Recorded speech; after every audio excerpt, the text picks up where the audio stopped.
I had always admired my grandfather's courage. He had fought in the war on what we nowadays think of as the wrong side, but he had never been a believer in the cause. Sometimes a rifle is pressed in your hand, and your choice is to either fire and worry about being shot from the front, or not to fire and be sure that you'll be shot from behind. He was young when he was drafted, barely 16. Before he left, he gave his first kiss and a promise to a girl. She waited 5 years until the end of the war, surviving on just 5 or 6 letters that she kept as treasure.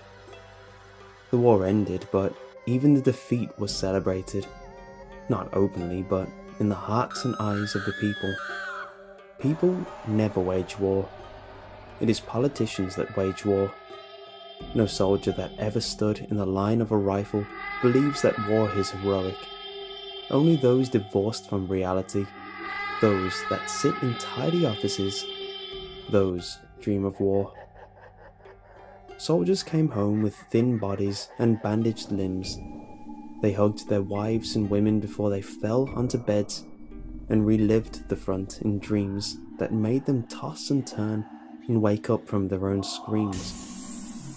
His girl watched with tears in her eyes while her sister and mother each welcomed their men home. She heard the men scream at night, and each scream lodged in a stone in her throat. She prayed that the man she had kissed did not have to scream, and then she prayed that the man she kissed was still alive enough to scream. Then she prayed for forgiveness for her selfishness. The other men, when they came, were often so thin that their women, when they welcomed them, were scared of hugging them too tightly, for their spines or ribs might break. Especially those that came from the east were thin, the skin of their faces sunken into their cheeks. 2 years after the war, a scarecrow knocked on her door. An old man, 40 at least, the arms thin like bare bones, a hard and dirty beard that had long stopped growing for want of nutrition, and his skin a grey with blue and black patches. His lips stretched into a black toothed smile. She stepped back into the house. The door was closing fast. "Wait," he said. "It's me." Even after a hot meal and shower and shave, she still recognized nothing except his eyes and the shape of his nose. It took 2 weeks before she thought that he was true, and another 2 before she was sure. Sometimes, on those days where she took him along to the market, the sellers called him her father. The man in the leather chair had to ask her twice, and then demand another witness to make sure that he was the man he claimed to be, and not his father or uncle or another older relative. The war had stolen his youth. When my grandfather spoke about the war, he never spoke about his experiences. He spoke in the abstract, the way you speak about a movie or a book, not even the way you speak about history. They were overrun, hundreds of kilometers. There was no resistance at all. The General Winter, as the Russians called it, attacked. The troops still got further. There were villages, poor people. It wasn't a choice. The supplies weren't coming. Everything was taken. All those that didn't run were shot. Sometimes he talked about the early phases of the war, when everybody was hopeful, when things were going far too well and easy. He always said, not with pride but in a matter-of-fact way, that the war would have been won if it had been against 1 or 2 or 5 countries, rather than half the civilized world. But my grandfather refused to speak about things that happened at the end and after the war. When he was asked, he didn't reply. He only shook his head and looked away. My grandmother said that she heard strange things when he was asleep. She heard him begging for food and water, for a blanket. She heard him beg that someone stop. She heard him beg that someone let him go. She heard him beg for forgiveness. As long as I can remember, I asked my grandfather about the war. Despite his warnings, for me, those were stories of adventure and courage. I only heard when he spoke about trenches and gunfire, not when he spoke about catching rats for food and drying puddle water in trousers so soiled that it was better to rub them clean with mud and dry them in the rare amounts of sun than to leave them as they were. I didn't understand that my questions hurt him, that I forced him to relive a time that he would have given an arm to forget. And yet, all those times when I made him tell stories in his odd, unemotional and descriptive way, he refused to speak about the end. Once, I baited him enough to say that he did not remember how he got home, sometimes riding on trains and sometimes by foot, but always just following the direction of the setting sun until he stumbled upon street signs that he finally could read. He came from far in the east, places he either did not remember or did not want to remember. And every time I asked, his stories ended with a village that they pillaged, where they condemned men and women and children to death because they themselves did not know how else to survive. As said, I always admired my grandfather for his courage. He paid that war in his youth, and on his return decided that, for this heavy price, he at least wanted to be a good man. I could recount countless times when I saw him, an old man by then, chase down young rascals that had egged a house or stolen a handbag. He jumped in when neighbours needed help. He passed a burning house and thought he heard a child caught still inside. He told me to stay where I was and, without a thought, slammed his shoulder into the door until it broke from its hinges and he himself disappeared in black smoke. In the end, there was no child that needed to be saved. My mother called him a fool for breaking his shoulder like that. For me, he was a hero. My grandfather taught me that we all dream of being courageous, but that very few of us take our chance to be a hero when it is offered to us. In our lives, we pass countless times where we could save, but we drive past and look for excuses. I have to hurry home. It didn't look that bad. Others were helping already.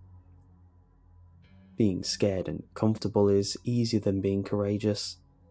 And to make ourselves feel good, we imagine the heroic acts we would have done if we had had the time, or if it had been that bad, or if others hadn't been there. There was only one thing my grandfather was scared of: dark rooms. Their house had a basement, but they rarely, if ever, used it.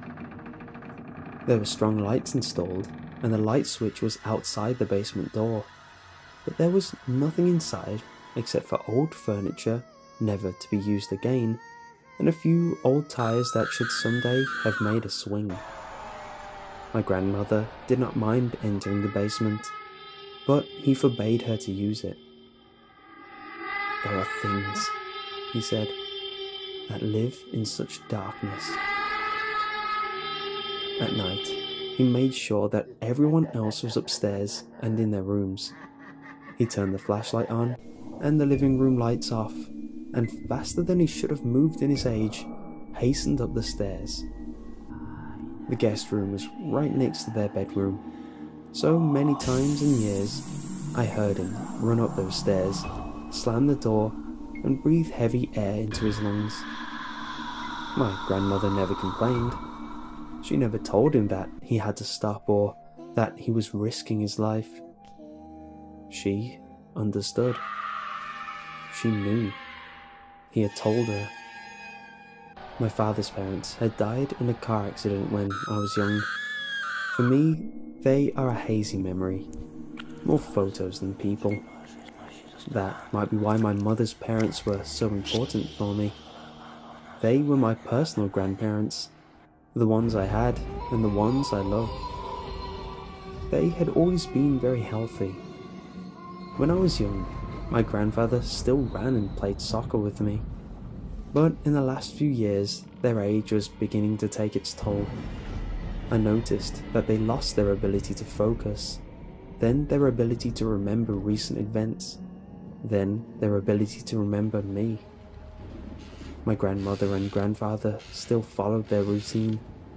They cared for themselves and didn't need our help, except for tax matters and other administrative duties that some government official had decided needed to be complicated. My parents visited often to make sure that the house was in order and food in the fridge. They kept me updated on my grandparents' health and happiness. For Christmas, I finally managed to visit. It's not a nice thing to admit, but my parents and I, with my mother as her parents' only child and me as my parents' only child, made sure to be there and not have any other plans, because we thought it might be the last Christmas that we would have together as a family. I was happy to see them and hug them again.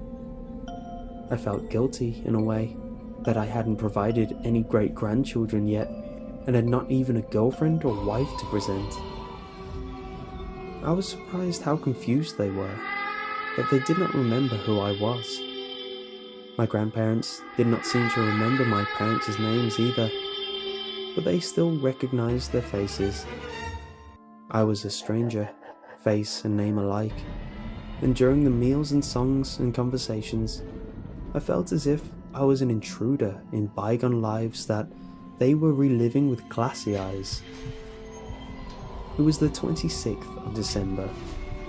My parents and grandmother went to see the Christmas market. I stayed home with my grandfather and his aching knee to drink tea and play Scrabble. I was in the kitchen when he called out, "Son?"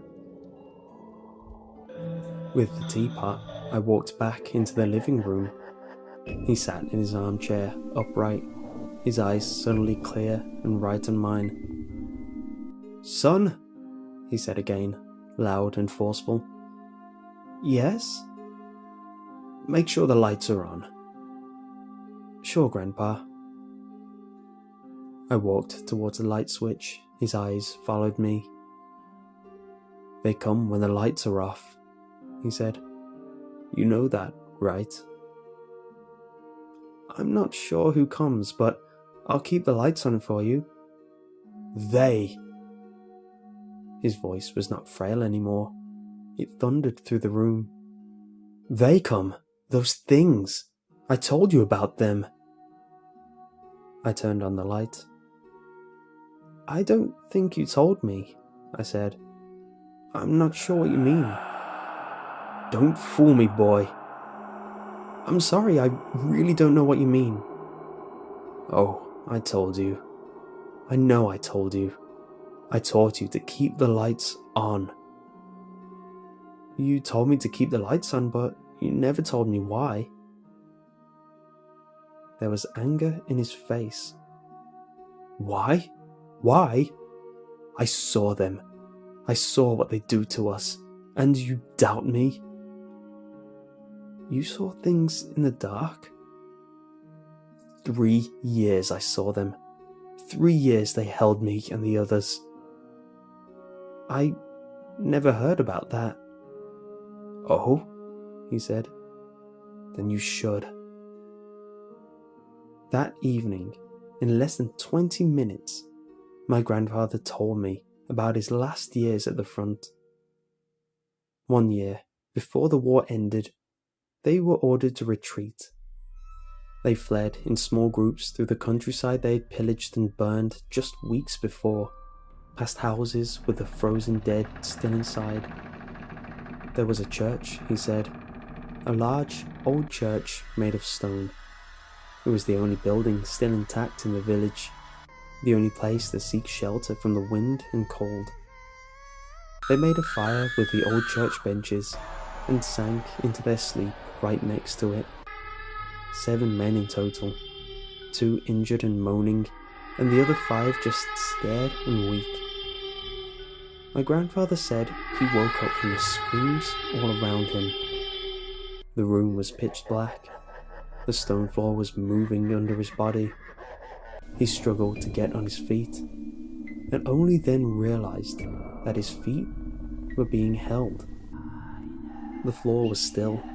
His feet were being pulled. Then he too screamed. He said they were pulled downstairs. His weapon and knife were gone. Then he heard more people moaning and screaming. A suffocating stench punched into his lungs. He was thrown into a heap of warm bodies. Something bit his leg and he kicked, and a man screamed in pain. The room was pitch black. Another man was thrown on him. A door fell shut and was locked. He said they moved away from the heap of bodies, but the cold soon drove them closer together. Every few minutes, somebody screamed. He could hear flesh ripping and teeth grinding. He said there must have been hundreds of people. He said they tried to hammer against the metal door and scream for help, and the voice of an old man laughed at them from behind. He said, in broken German, that the door was thick and nobody there could hear them. But once every while, the door opened. Something dark moved inside, and when it came inside, the room grew cold and the humans moved closer to one another. My grandfather said he felt the energy being drained from his body and a panic and dread rise in his soul. Soon, the dread started even before the door opened. They all adapted. There was no problem with water. It ran occasionally down the walls, and if it was not licked off, it accumulated on the floor to join with the layers of excrement and sweat. He said that he tried to hold out, but that after days of hunger, you choose desperate measures. He said that he had never killed one bear, that he only took pieces from those that had died, or at least those that he thought had died. Every few days, more were thrown into the room. Every few days, there was a struggle, some of the old against some of the new. They tried to stay together, the brothers in arms that had fought together, but soon that too broke apart. He said that someday the number of new people started decreasing. There were only a rare few, and the numbers in the room dwindled. He sat for most of the time on a higher stone, one that the others seemed to not have found. He only climbed down when he knew that a struggle had ended, that one was dead, that something could be eaten. But no matter the struggles, every time that the dread came and the door opened, they all huddled together. They all felt the same exhaustion and cold and panic in their souls. And then, one day, long after no more new people arrived, when only 3 or 4 of them were left, there were footsteps outside. He was scared because he didn't feel dread. The door opened, and a man with a torch stood there. A gun fell from his hand, and his mouth opened, and he ran and scrambled up the stairs, and he threw up while running. The door was open. There was a glimmer of light from upstairs. That was how my grandfather left. He said he didn't turn to look who or what he left behind. Something behind him scrambled up the stairs too, but he was the first to get out, and he was the first to reach the forest and eat grass and bugs and other things he found close to the ground. He found a piece of cloth first, then a rotten uniform on a corpse, and later, when he had scrambled far enough, and when his strength returned, he found a village and stole a dry uniform from a laundry line and a bag of potatoes from the same place. "I don't know what they are," he said, "but they live from the warmth and spirit we leave behind." I nodded. "They live off us," he said. "Do you understand? They need you to exist. They want to catch you. They want to drain you. They want you to forget about the light." "The light?" I asked. "Yes," he said. "The light. They held us in the darkness. 3 years they drained me and lived off me and made me do things I don't even want to think again." He cleared his throat. "And," he said, "I know what dread feels like. It is not like any other. It is at the core of your being. You feel it in your spine and back and gut. 3 years I felt it, and after that, it never went away." "It never went away?"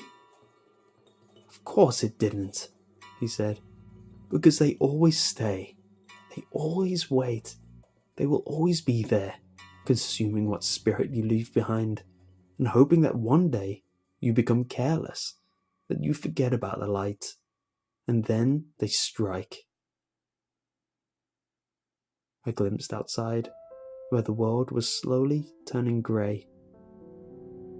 "They are here? Right now?" My grandfather nodded. "They wait," he said. "They come and consume what we leave, but they hope for more. They hope that one of us grows careless and ignores the dread. They wait until one of us stays when the room is dark." We sat quietly, his eyes meeting mine. "Okay," I finally said. "Good," he said. He nodded silently, then looked outside.